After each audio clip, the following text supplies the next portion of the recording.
Pristatome jums mūsų gaminį vandens jonizatorių Aquatar Silver, kuriuo galite pasigaminti jonizuoto šarminio, rūgštinio ir sidabringo vandens. Prietaiso konstrukcija.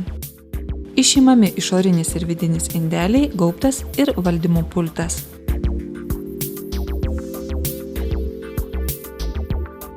Apatinis indas – jonizacijos indas su rankena. Į indą įstatyti apvalios formos išimami indeliai, tarp kurių įdėta membrana.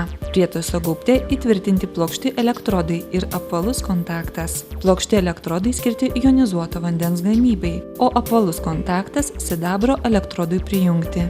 Anodinis elektrodas tamsus, pagamintas naudojant retųjų metalų rutenio ir iridžio oksidų mišinius su titano pagrindu. Šie elektrodai pasižymi geromis elektrocheminėmis ir fizikinėmis mechaninėmis savybėmis. Tai yra dideliu aktyvumu ir mažomis įtampomis. Jų ilgamžiškumas arba tarnavimo laikas yra labai didelis. Iš bet kokio kito metalo pagaminti anodai vandens jonizatoriuose naudoti yra netinkami.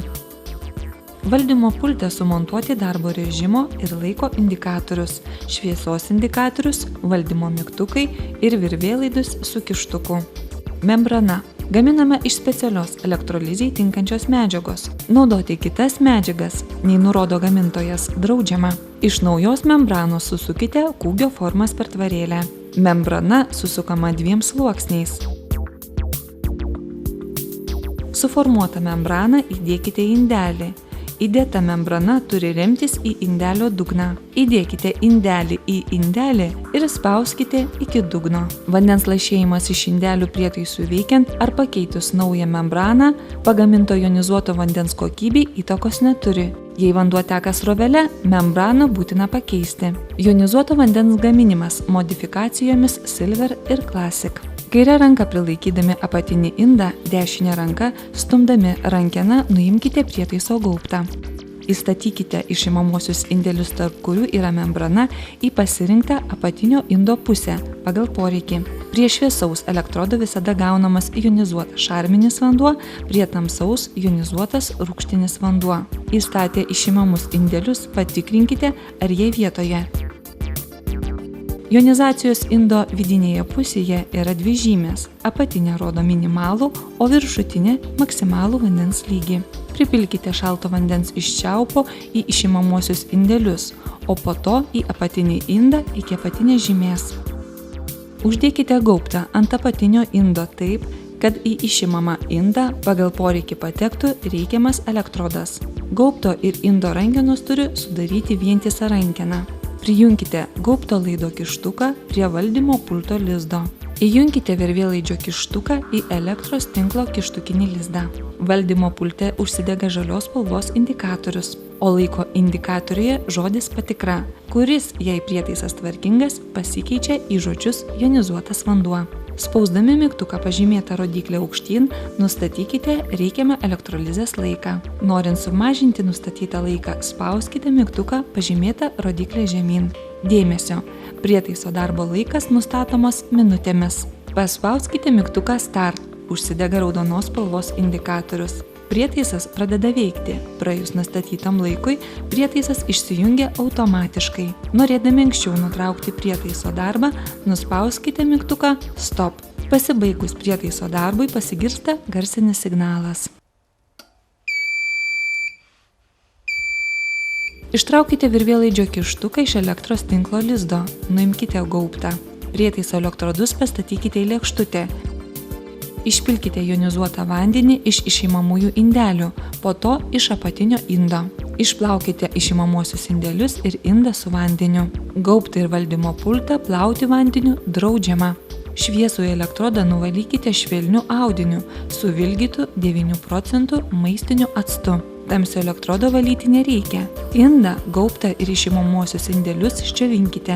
Membranos išimti nereikia. Prietaisui išdžiūvus surinkite ir laikykite sausoje vietoje. Sidabringo vandens gaminimas modifikacija Silver. Kairę ranką prilaikydami apatinį indą, dešinę ranką stumdami rankeną nuimkite prietaiso gaubtą. Uždėkite ant gaubte esančio kontakto laikiklių su apvaliu sidabro elektrodu. Gaminant sidabringą vandenį, išimami vidiniai indeliai nereikalingi, todėl juos išimkite. Pripilkite į apatinį indą vandens iki apatinės žymės. Uždėkite gaubtą ant apatinio indo, kad rankenos sudarytų vientisą rankeną. Prijunkite gaubto laido kištuką prie valdymo pulto lizdo. Įjunkite virvėlaidžio kištuką į elektros tinklo kištukinį lizdą. Valdymo pulte užsidega žalios spalvos indikatorius, o laiko indikatoriuje žodis patikra, kuris jei prietaisas tvarkingas pasikeičia į žodžius sidabringas vanduo. Spausdami mygtuką pažymėtą rodiklį aukštyn, nustatykite reikiamą elektrolizės laiką. Norint sumažinti nustatytą laiką, spauskite mygtuką pažymėtą rodiklį žemyn. Dėmesio! Prietaiso darbo laikas iki 1 minutės nustatomas sekundėmis, o nuo 2 iki 60 minučių minutėmis. Paspauskite mygtuką Start. Užsidega raudonos spalvos indikatorius. Prietaisas pradeda veikti. Praėjus nustatytam laikui, prietaisas išsijungia automatiškai. Norėdami anksčiau nutraukti prietaiso darbo laiką, nuspauskite mygtuką Stop. Pasibaigus prietaiso darbui pasigirsta garsinis signalas. Ištraukite virvėlaidžio kištuką iš elektros tinklo lizdo. Nuimkite gaubtą. Prietaiso elektrodus pastatykite į lėkštutę. Išpilkite sidabringą vandenį į neskaidrų indą. Sidabro elektrodą ir šviesųjį elektrodą atsargiai nuvalykite minkštu audiniu. Stipriau užterštus elektrodus nuvalykite audiniu suvilgytų 9% maistiniu actu. Tamsios spalvos apnašos, atsirandančios ant sidabro elektrodo, jokios įtakos sidabringo vandens kokybei neturi. Išplaukite apatinį indą vandeniu. Gaubtą ir valdymo pultą plauti vandeniu draudžiama. Indą ir gaubtą išdžiovinkite. Prietaisui išdžiūvus surinkite ir laikykite sausoje vietoje. Geros sveikatos jums linki įmonė Burbuliukas.